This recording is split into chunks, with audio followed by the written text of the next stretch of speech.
So, Laura, welcome to Rosetta AI, and tell me a little bit about your brand. Thank you so much.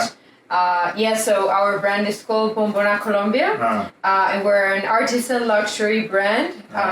We focus on leather goods, and we make all of our goods in Colombia. We associate with artisans from the Nariño region that's near Ecuador.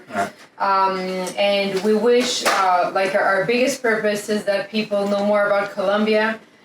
They're motivated to know more and just to share, our heritage, and for people just to value and to appreciate our handcraft. That's super cool. I think these days the handcrafted stuff is more attractive than ever. Yeah. Right? I know I have friends who are into it too, and well, you know what I'm really curious about is how you started. Okay, how did you decide that you wanted to do an online business? Yeah, well, that's a very good question. Like, the first thing is that I'm Colombian. I've been living abroad for 17 years. And every time I was back in Colombia, I was really starting to appreciate more and more Colombian handcrafts. And I was thinking I wanted to do a business out of that because people sometimes don't know much about Colombia, or they might have a bad image. So I wanted people to just to discover, Colombian leather, which it's an amazing leather. I think people think about, Italian leather, but they maybe don't know much about Colombian leather.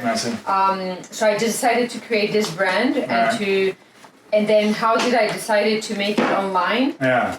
Or did you ever have an offline shop, or did you go straight to online? No, actually not. I thought, the way for more people to be able to discover the brand was online. I think makes sense. Yeah, and it would be just a way for more people to know about Colombia and to get interested in it. So for me, it was kind of a very easy decision to go online. Okay, cool. So then you've got a pretty interesting brand name. I'm not quite even sure if I want to try to pronounce it again. How do you pronounce it? Yeah, Bombona. Bombona. Okay, Bombona. Super cool. So what does that mean? What's that all about? That's such a good question. So because I've lived abroad, and I lived in France, in mainland China, Taiwan. So I wanted to find a name that it can be pronounced in different languages because I thought then it would be hard for people to remember. And I started getting interested in some Colombian indigenous dialects names. And I was really searching, and it was not easy to find a name that was easy to pronounce. And then I was looking at the map of Colombia. I was looking at the Nariño department, which is where we do the bags. And I was seeing some place, and I just found this place, Bombona, and I was like, wow, this is such a beautiful name. And then I started searching about it, and it's kind of a historical place. There was some battle there. So I mean, a lot of people in Colombia. So it's a historical place. Yeah, it's a historical. It's not that hard to pronounce actually. Bombona. Yeah, Bombona. It's So the other thing is that I thought Bombona would be easy to pronounce. That was the first thing. It still reflects Colombia. And then the other thing is that I thought the visual part of the B and the O will be kind of visually beautiful, and also the B will be like the 8 in Chinese culture, which is a lucky number. Lucky number, that's right. And then the rounded shapes, which is a lot like it means like completeness and not lacking of in Chinese culture. So I thought it's also. So you were considering the market in Taiwan? Yeah, definitely. That's where you're at? Definitely. I mean, I'm physically, I live in Taiwan, so I was thinking also I want people in this market and in this culture to be able to recognize my brand and to like it visually. So yeah, I was very excited to choose this name. So you're thinking about, where you came from in developing your brand, but also localizing it for where you are now. Yeah, and for different people to be able to recognize it, because some brands will be very hard to pronounce in some languages. So I was thinking, I want people to... Is there a transliterated, if that's the right word, version of Bombona for Taiwan? Or is it just... do you have characters for it? My husband, who's Taiwanese, he had created Bona, for the bag, Bona Bao. Bona Bao, okay. Yeah, but we didn't use it that much. I mean, we still use Bombona. Yeah. Cool. And I think it's not that hard to... No, it's not. That's mellow, yeah. So, now... you've come this far. You've had some success. You got your business going, but along the way, can you think of your biggest blocker that you came across and how you overcame it? Yeah, such a good question. I think the biggest thing at the beginning was just to kind of change the mindset. Like I thought everything needed to be perfect and it need to be under control before I make any step for my business. Right. But then I just had to kind of accept that it's part of the process and kind of feel comfortable to make mistakes and to analyze the mistakes, to reflect on them, and to decide on another course of action. So I think that was like a mindset thing. Sure. That was like something I needed to work on, and I think Are you I'm a bit still of a working. perfectionist? Yeah, outside of very. your business? Yeah. And sometimes you don't feel comfortable, to kind of what if it doesn't succeed? What if people don't like it? But then you need to try it. You cannot. I mean, there's no way you know if it's gonna succeed if you don't try. So. Right. So just on a little tangent here. I know this is your side gig. You could say you have another job. Yeah, I have another job. Well, just tell me a little bit about that. What's your other life? My other life, I studied law in France, Right. and I did a master's in international business law. I work as an auditor, doing technology protection and compliance, so it has nothing to do, with completely. leather. Yeah, nothing to do. And not even marketing. Yeah, not even marketing, Right. which is so important in this business. Which is kind of what we're going to be talking about today. Yeah, it's been, I think that's also one of because you were asking about That's what we the want to know hardest about. parts, of doing the business. So I think another hard part was just to realize that there's so many aspects of the business and you don't have experience in all of them. And that you need to feel comfortable to learn a bit about each and to try to do things on your own, because one day you will grow. You'll have people doing each area, maybe who are specialists, but you still need to understand, right? The different areas of your business. So I think being open to learn and try it, and also at the same time being open to ask for help. That's been I think that's a very tricky part. So for me, marketing is I think definitely the most important part. Well, the way we look at it, part, and sorry, finish. And the hardest part, I would say, because there's so many channels, and then so if you haven't been marketing, you don't know much about targeting the audience. All those channels, there's so many things to learn. You know what? That's a really it rings true for me, because I know that when we're looking for people in the marketing department, we were looking for people who we call T-shaped, right? And T-shaped refers to like across the board for all those different things, they've got a little bit of knowledge, right? But on one thing, they're experts. Oh, wow. You know what I'm saying? So they go deep on one thing, but they know a little bit about everything, hence the T-shape. Okay? Yeah. And I think that's the trick. I think you do have to not be afraid to, be familiar with every part of it. Yeah. Right? And experiment. And not be afraid to fail. Yeah, definitely. Yeah. Just accept the process, that it will be, uncomfortable sometimes. That was the hardest thing. And then I have one of my good Colombian friends who has worked in fashion for 10 years, and she just told me the first year is about investing in your brand, and it's not about making money. And I really like that she told me, because I was thinking, is it like my issue? But then I knew that, okay, this is normal. I just need to, invest in the brand. We were just saying marketing is so important. So I think for a B2C business, the way you communicate, that's what it will build your brand. So it's so important. Yeah, so let's just talk about some of those things that you have to do as a marketer. And are you doing like Facebook ads? Yeah, I started doing Facebook ads. I find it so hard. Very hard. It's getting harder. Yeah, it's very hard. That's what everyone says. Yeah, because usually people tell you, well, you should use interest, you should make it, more specific. Right. But then, that's the way I was doing it. But then you get the meta kind of newsletter, your email saying, oh, now it's better if you use just demographics and country. Yes. So they're trying to make it broader, I guess, because they're getting less data. I'm not sure. I'm not sure either. We run ads here too, and the advice I get from Meta is a bit of a mystery to me, I gotta say. Oh my God. It's like What we've learned is that you have to experiment, Yeah. right? Like that prospecting phase is the key. Yeah. Right? You gotta put some time into learning, what's working for your audience, what's not, and then do the retargeting, of course, right? But even then, we've had more fails than successes so far. And then because they say, well, you can, just analyze the data. Yeah. But I'm not sure if it's because I'm, having some issue analyzing the data, or I'm not getting all the data I should get. But I find that it's not easy to, because I want to, get insights and then improve the ads, just target the people who are responding better. But I found it not that easy to get those insights. Yeah, it's not. I think it's a long game. Yeah. Right? I think you gotta be prepared to put some time into it, but also think outside the box. Yeah. I think nowadays we're from our clients here, we've heard from many of them that they're not getting the same return on their ad spend as they used to like 3-4 years ago. Yeah. It's done, right? Like those glory days of Facebook ads where you would put $100 in and get like $1,000 in revenue back. That's done, right? And so there are other ways, and one of the ways that we're helping people is to maximize the conversions that they're getting on their website.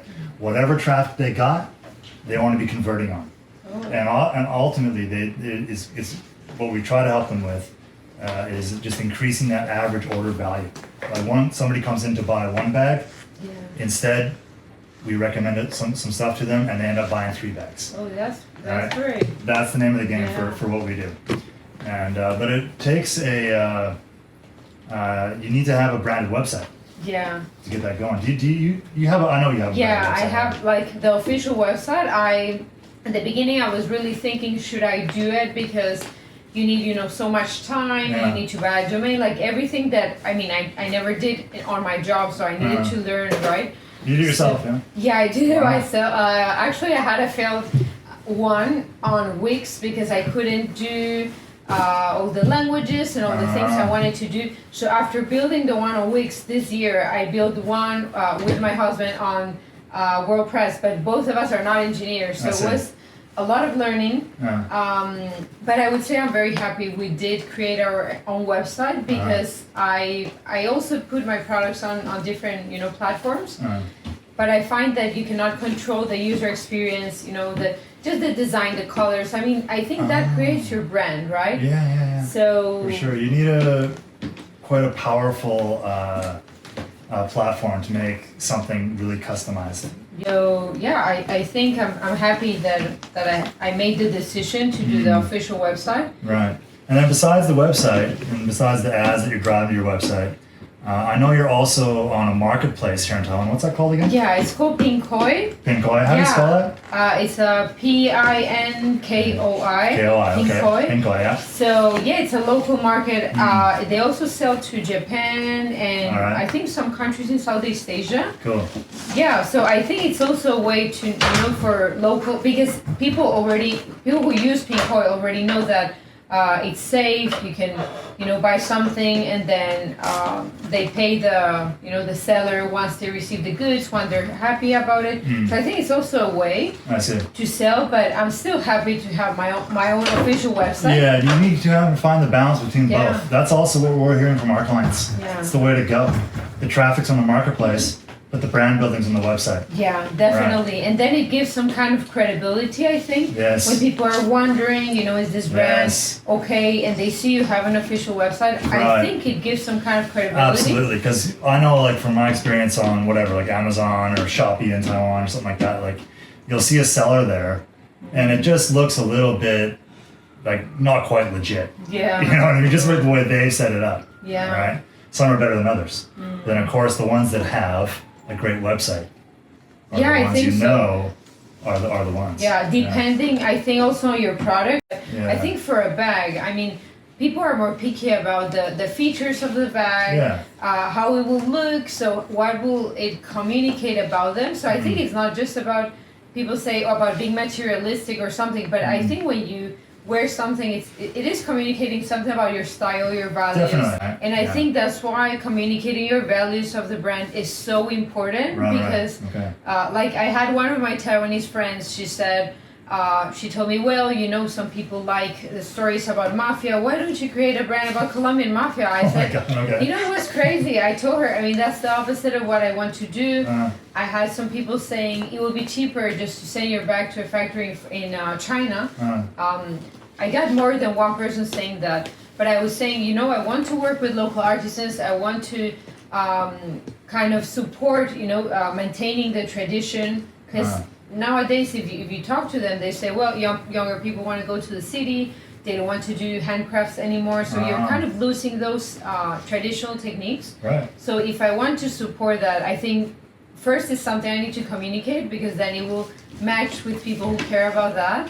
Yeah, that right there that's your brand value, and people value that themselves, shoppers. Yeah, for exactly. Sure. You got to make that connection with those people, right? Yeah. To match the right people, and then just sticking to those values. I guess no people care. People want to wear something, and they're expressing, you know, their kind of their opinions. Yeah, a little bit. Yeah, they're expressing themselves. It's true. It's almost a bit of a performance wearing a beautiful bag like this, isn't it? Yeah. But it feels good. Yes. Right? Yeah, no, I get it. So that's kind of where you're at and where you've been. What's in the future for you? What do you have any plans? Like anything you can share? Yeah, sure. I think for the future, I would like to like continue creating collections that honor the Colombian heritage. Like I would like also Colombians to feel proud of those things. Like, for example, this bag, the Carriel, this is a bag from the coffee region in Colombia. And it was usually worn by men, not by women. So I decided to do a female version, kind of more modern version. But this is a bag that has kind of 300 years. And I wish that, you know, Colombian women can also wear it and feel proud that this is our heritage. Suddenly I'm completely intrigued by this. I need to know the story about the man bag. What? So for 300 years it's been a thing that men wear. Yeah, it was, I mean, different, thicker. So it's usually the coffee pickers in the coffee region, like Medellin, the whole region that is called Antioquia.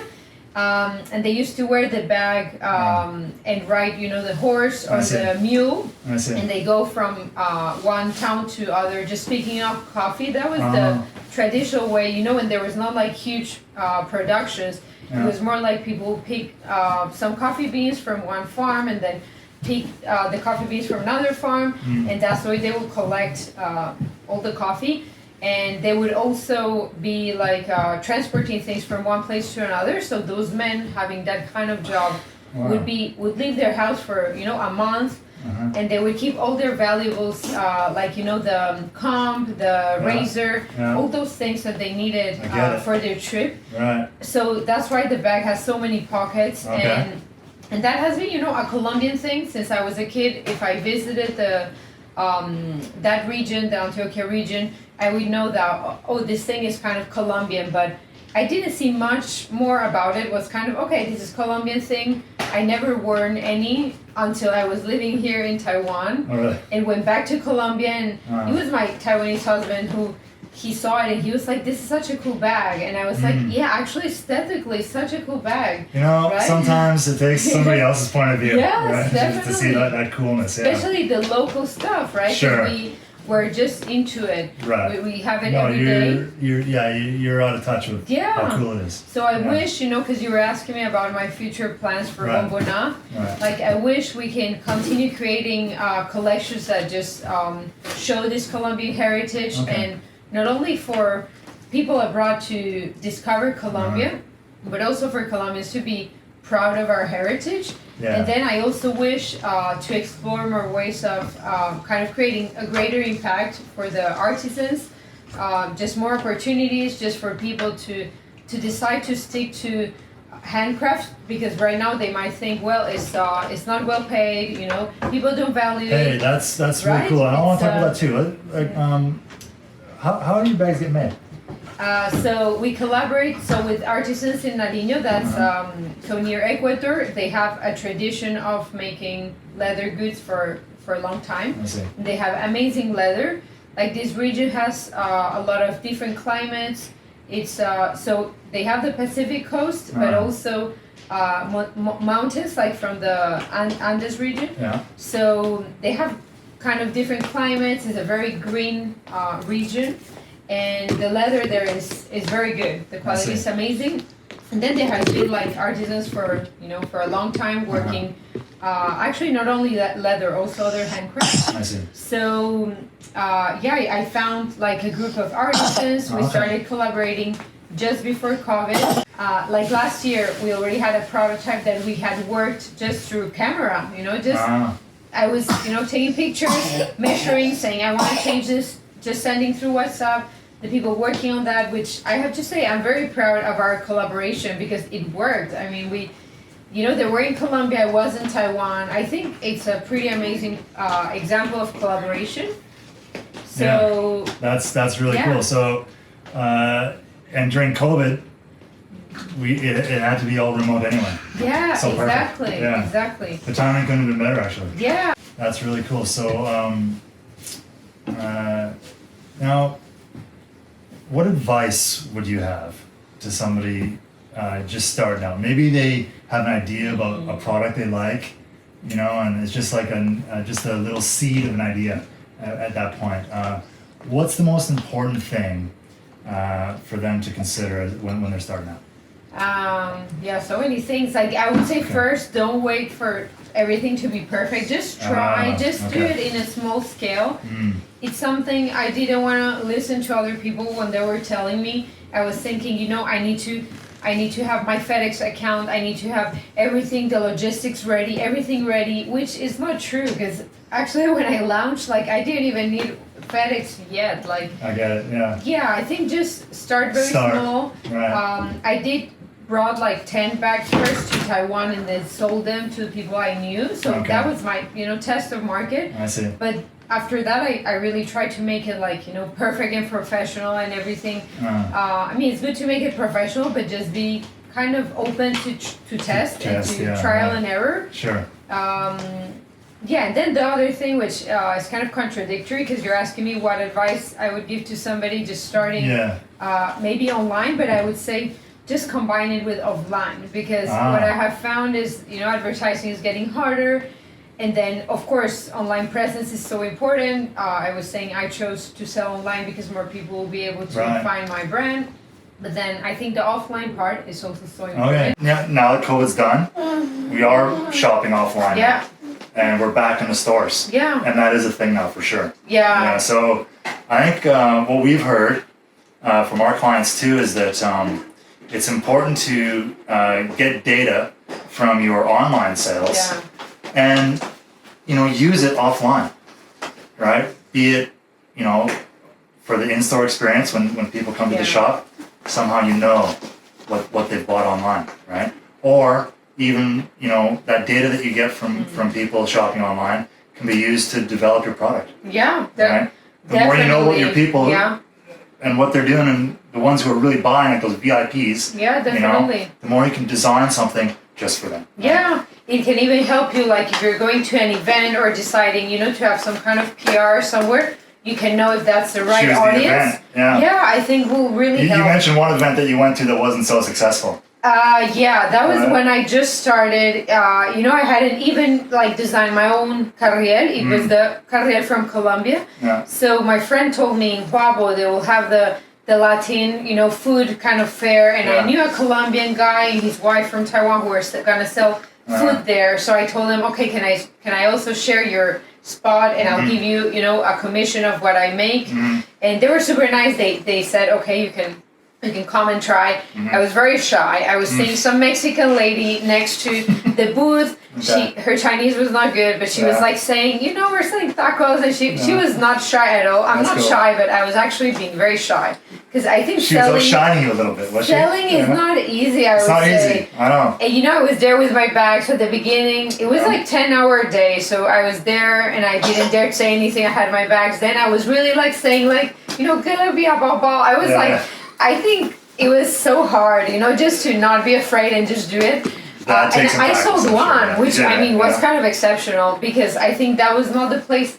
Actually, it was not the Right, place to that's sell my a point. bag. Not quite the right event, right? Because people Yeah. go there to eat. So people just take, Yeah. 12 US dollars for buying a sandwich and a drink. That's it. Yeah. People are not thinking of buying a bag. No. And then there was a lady asking me, so what's your brand? What's your website? And I didn't have any. I was like, such a shame because I think she would be a buyer. Early days, like Yes. no website yet. No, at that time I didn't have anything. I think see. it was probably 2019. I was Okay. just bringing the bags and selling them to friends and Wow, stuff here. that's you've made a real journey. Yeah, definitely. Come a long way, huh? And I think just of kind of accepting what this journey is. Yeah. Yeah, that's the way to go. You just got to accept the journey. Yeah. Yeah. So you have been on a long journey here, and what motivations do you have? What inspires you to keep going? I think just knowing that sometimes when people tell me, oh my God, I didn't know Colombia had leather, and Colombia has such good, because, okay, I have one friend who loves Chanel and very expensive bags, but she was saying, oh my God, the quality of the leather of your bags, and that was like such a compliment. Like I was thinking, wow, and then the fact that next time she will think about Colombia, she will be thinking about Colombian leather, handcraft, not just kind of the bad image that the news have, so. National pride. Yeah, I was very excited of that. Just like changing, just motivating people to know more, right? To know more about Colombia. Yeah, about Colombia. Hey, you know what? As a fellow expat, I get it. Yes, definitely. Whenever I hear a little something about back home, it always feels good, right? Yeah, definitely. And when you have something that you're selling from back home, I can imagine that must feel good. And then knowing that, people in Colombia are also starting to be interested in this product because, we see it kind of as a regional product. I don't think that people in different regions in Colombia wear it. It's more like, the Antioquia region. But then seeing how people are just getting more interested. Like, mochila is this Colombian, now very famous bag, handmade by indigenous in La Guajira. And when I was growing up, people like in Bogota, where I come from, wouldn't wear it because this was kind of a regional thing. And nowadays, they sell it in Miami, New York, in London, which is amazing. So I wish that one day, the carrier can be sold everywhere. Well, it's already selling in Taiwan, right? So it's already. Dude, I'm already. When you told me that little story that it used to be a man bag, and now it's like a fashionable women's bag. I love it. Amazing. Yeah, that's a cool story right there. But so okay. You've got your motivations, you've got some future plans. Now, let's get back to data, okay? What is your pain point when it comes to, you have your own data. Yeah. You have some but customer I think it's data, not right? enough, but I think. what do you do with it? And how do you want to improve how you use it? Yeah. Do you have any thoughts on that? Definitely. Because actually my other work is on compliance, right? So I have done privacy audits too. So I know the privacy issue about it. But I think for us, when we have a business, we would like to have, just specific data that help us do better decisions, improve the process. And there's a lot of things we don't need. So we're kind of saying, okay, because of privacy, let's not share any data. I think even consumers will be happy to find the right product that they're looking for, right? So I think it will be just a balance of how we can use that data responsibly. And for me, I wouldn't need to know, who's that person, how to really identify a person. That would be unnecessary. But I think it will be helpful to know from my ads which were the criteria, which were kind of the people I targeted, the kind of combinations between, let's say, demographics and country and interest, which ones had the highest, the highest people who were interested, right? Because right now I'm not getting that kind of feedback, and it's just very hard to improve without it. That's really interesting, and I can imagine, having that data handy, like in one place, all kind of digested into those kind of categories. Would really be helpful, right? Yes. One thing that we do that our clients appreciate too, that I think you might, is that we do preference analytics, okay? And this is when the visual AI can look at the product you've made and break down the attributes. Once you know what those attributes that people really like are, that helps the product design. Yeah, So here. definitely. Okay? So if people like the color of this leather, but then the print that you got here is different on another bag, Yeah.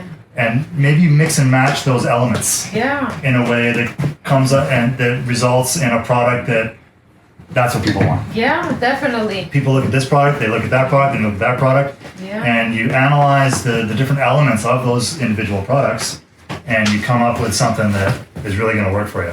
Yeah, definitely. And even It sounds like it should work for you. yeah, definitely. Right? I mean, even if let's say that I only had two kind of designs, but if I could know, the person who visited your store, Your website. they looked for another kind of bag, like let's say a tote bag, just a different shape. Then I could also know, maybe people will be interested in having a tote or another kind of Right, a whole other design, not Yeah, a whole necessarily different bag. the elements, but like a different kind of bag. Yeah, Right. yeah, I think that would really help the design. Yeah, and as you were saying, having it all in one place, because now some people tell you, oh, it's so easy, Facebook, they just tell you what to do, but I actually okay. I didn't find it that easy, and then see. to compile, the insights from different places. Yeah, you want to centralize all that data, Yeah, one source of truth, yeah, and just at a glance, yeah, you know what to do. Yeah, Instead of like easier. fishing from Yes. all these different sources and then trying to figure out what you should do with it, right? Yeah. I get it. It makes sense. I think will really help.